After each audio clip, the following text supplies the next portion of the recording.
London, 1483.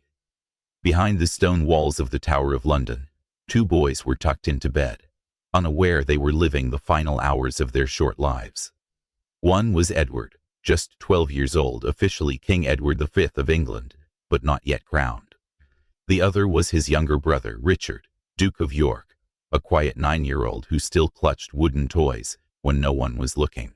The room was still, save for the distant echo of boots on stone. And then, nothing. Shadows slipped into the chamber, a pair of pillows pressed down in silence. Struggling, the boys couldn't scream, couldn't fight back. Minutes later, 2 young lives were extinguished, and one of England's most chilling mysteries had just begun. For over 500 years, the disappearance and presumed murder of the princes in the tower has haunted historians, crime buffs, and conspiracy theorists alike. The popular version, that the boys were suffocated with pillows in their sleep, has gripped imaginations for centuries. But the deeper you go into the politics and power struggles of the time, the murkier the truth becomes. And to understand how 2 royal children could vanish from the most secure building in the realm, you have to rewind the story back to a country already teetering on the edge of civil war. The year was 1483, and England was still reeling from decades of bloodshed during the wars of the royal Plantagenet family, the Lancasters and the York. On April 9th, Edward IV, the sitting Yorkist king, died suddenly at age 40. His son and heir, Edward, was away at Ludlow Castle. At just 12 years old, young Edward was too young to rule alone, and his father had designated his brother, Richard, Duke of Gloucester, to serve as Lord Protector of the realm. At first glance, Richard seemed like a solid pick. He was widely respected, had served loyally under his older brother, and had proven himself an effective governor in the north. But the minute King Edward IV died, power struggles erupted. The Queen Dowager Elizabeth Woodville and her ambitious Woodville relatives had their own plans, and they moved fast. Their goal? Get young Edward crowned immediately, which would sideline Richard and put the real power in their hands. Richard, however, wasn't about to be cut out of the kingdom's future. He intercepted the royal procession en route to London on April 29th. In the town of Stony Stratford, he arrested several key members of Edward's escort, including the Queen's brother, Lord Rivers, and her son from a previous marriage, Sir Richard Grey. Richard then escorted his nephew to London himself, where he was received with the formal authority of Lord Protector. On the surface, it all looked routine. Edward V was lodged in the Tower of London, not yet infamous, but still a traditional royal residence, used to prepare for coronations. The ceremony was scheduled for June 20.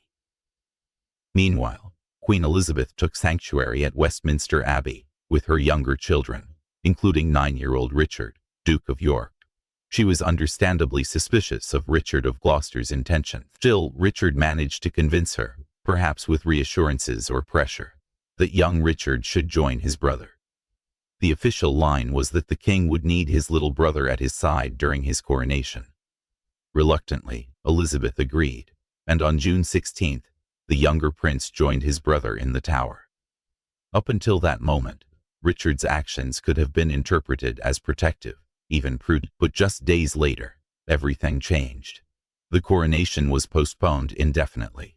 Then, in a move that shocked the nobility, Richard ordered the sudden execution of Lord Hastings, a key royal advisor, and one of the most loyal allies of the late king. The charge was treason, but there was no trial, just a chopping block in the courtyard. London's political class began to murmur. Then came a sermon at St. Paul's Cross, claiming that Edward IV's marriage to Elizabeth Woodville had never been valid, because the king had allegedly been pre-contracted to marry another woman, Lady Eleanor Butler. If true, this would make all the king's children, including the 2 princes, illegitimate and therefore ineligible to rule. Just days later, a group of nobles and influential citizens petitioned Richard to take the throne himself. On June 26, 1483, Parliament passed the Titulus Regius, a document formally declaring Edward's children illegitimate. 10 days later, Richard was crowned King Richard III. And just like that, the two boys who had once been England's future vanished from public view. No explanation. Just silence. As the summer of 1483 faded, so too did the presence of the two princes.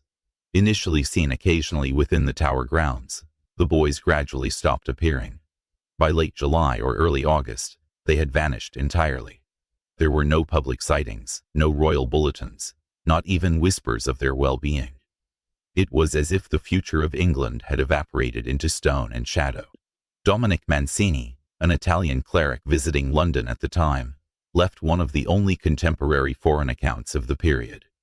He reported that the older Prince Edward had become increasingly withdrawn, regularly confessing and performing penance, as though preparing for death. That chilling observation has echoed through the centuries. Though there was no immediate outcry, rumors spread. Quietly at first, then louder.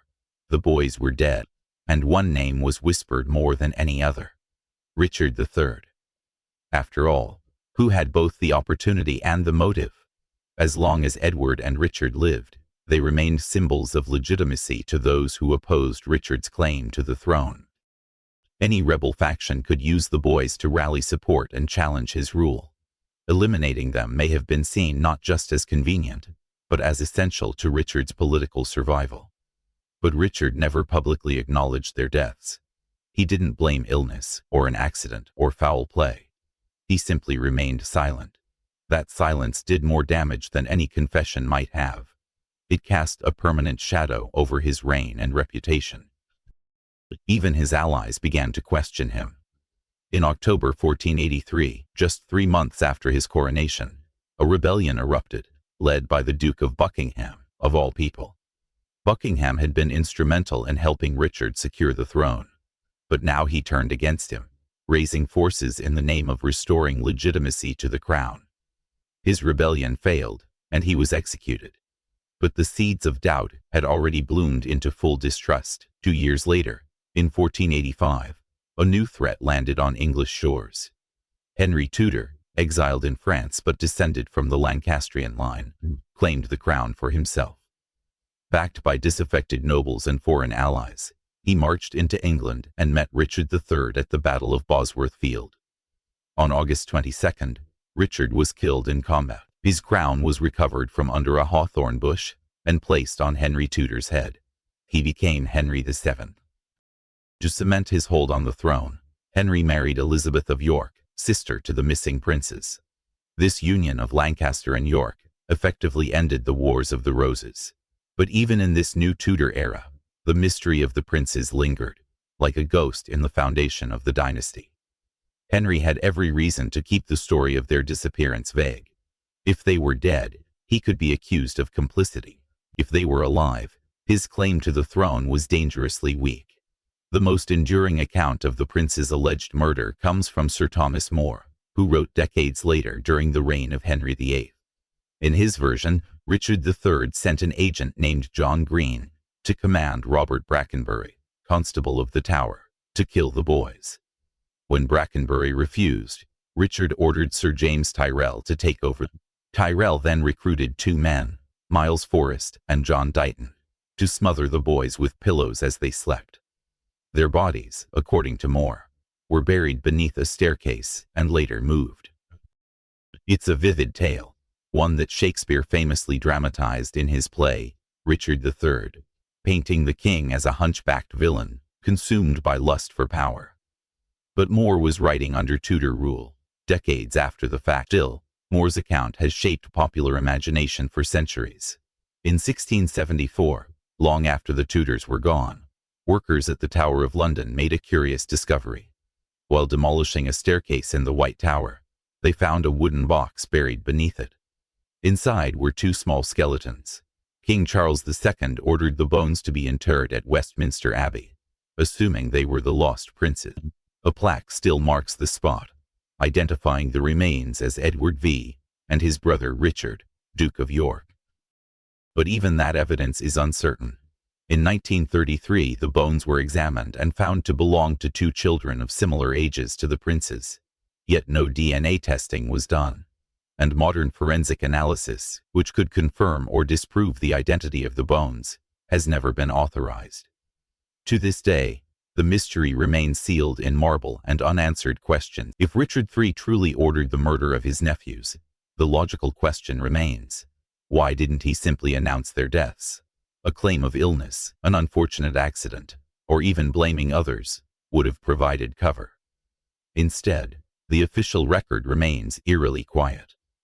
This silence only deepened the suspicion against him.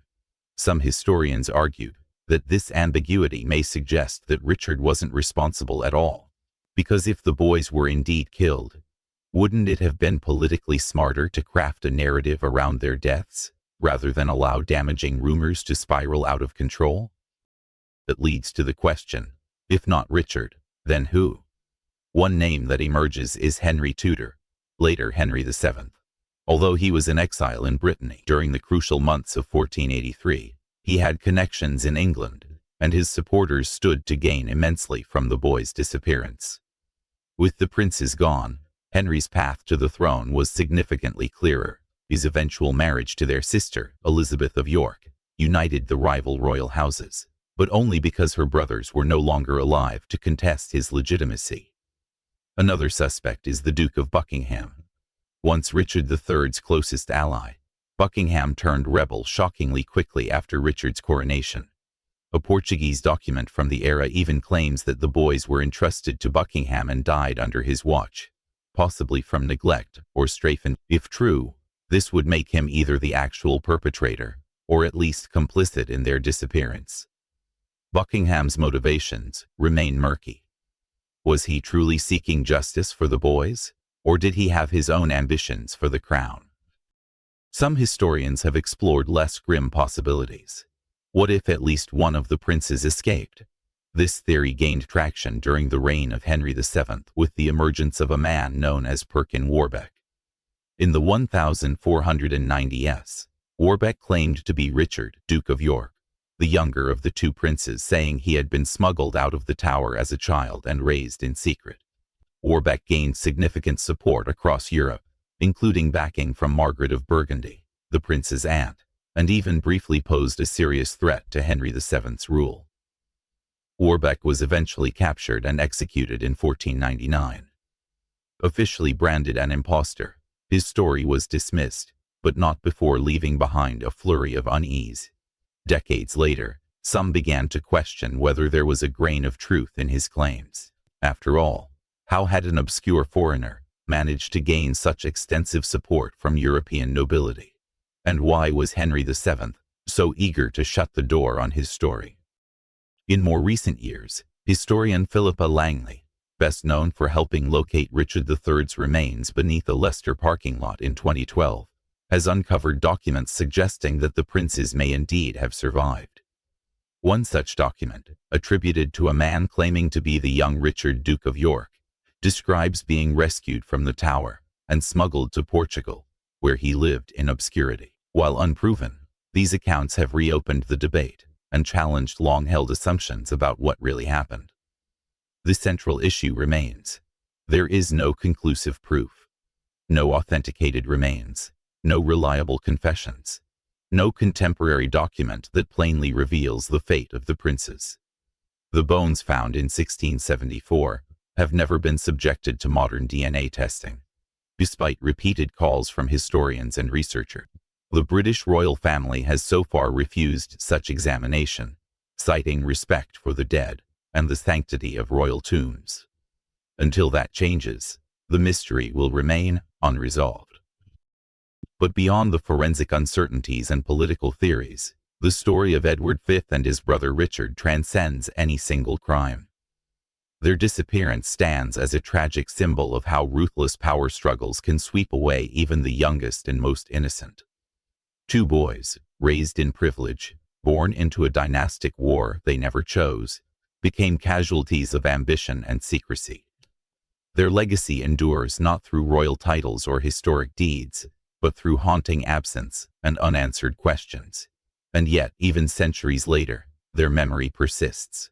Visitors to the Tower of London often report eerie encounters. Two pale boys, hand in hand, seen wandering the old stone corridors in Tudor-era garments. Whether ghostly echoes of guilt or merely the product of legend. These stories speak to a collective memory that refuses to forget. The image of the lost princes, smothered in the dark or spirited away into exile, continues to resonate because it forces us to confront enduring truths.